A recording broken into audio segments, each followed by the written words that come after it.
The militants struck an upscale hotel and nearby cafe late yesterday that are popular with tourists in Burkina Faso's capital, taking a number of hostages.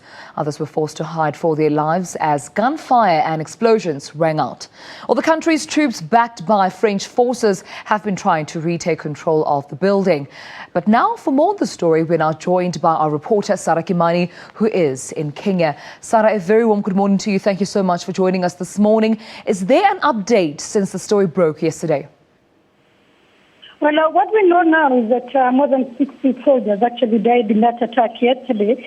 Most of them are still lying there. Remember, still lying in the area where the attack happened because it has been very difficult for the Kenya Defense Forces to access the area. However, they have been bombing the area the whole night, and the bombings actually started during the day. Al-Shabaab actually took control of the army base immediately after the attack. And so now the Kenya Defense Forces is trying to wrestle control of the Al-Shabaab from that camp.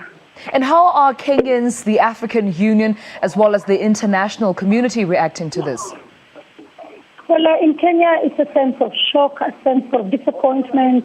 A lot of people saying it's heartbreaking. A lot of people standing with the Kenya Defense Forces and standing with their family, with the families of those who have lost their lives. On Twitter, Kenyans are creating a lot of images of soldiers saying we stand with KDF. Actually, the hashtag that has been running since yesterday is hashtag I stand with KDF. A lot of people actually saying that now the Kenyan Defense Forces should remain put in Somalia until the work is done. Very few people this time round asking for them to come back home.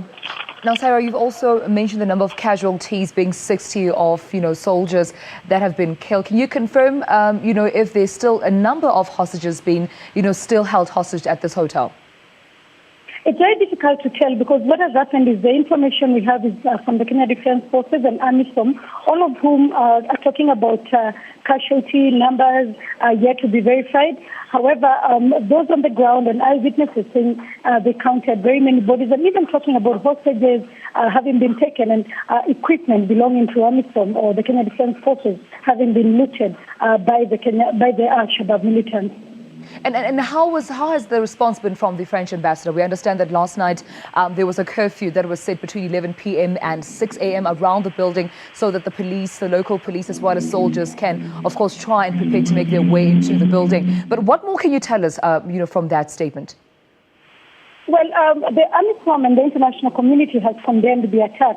We know now that the Kenya Defense Forces is continuing to target and hit using fighter jets the army camp that was taken, and areas surrounding the place where they believe the militants could be hiding. But this is going to take a bit long, if you can imagine, because we understand that they stole a lot of equipment from the Kenya Defense Forces, and so it is going to be a massive fight.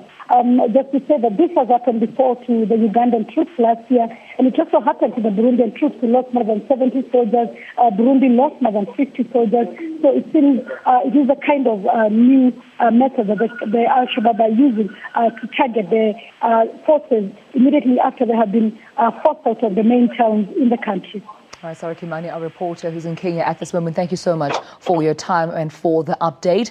That was Sarah Kimani, of course, updating us on, the breaking story that came out from Burkina Faso, where a hotel, of course, was splintered by gunfire late yesterday, and a multiple of people, of course, were held hostages, including a number of casualties. But that's where we're going to leave our news for now. I'm going to hand back to Tsietse Monare, who's standing by with you later.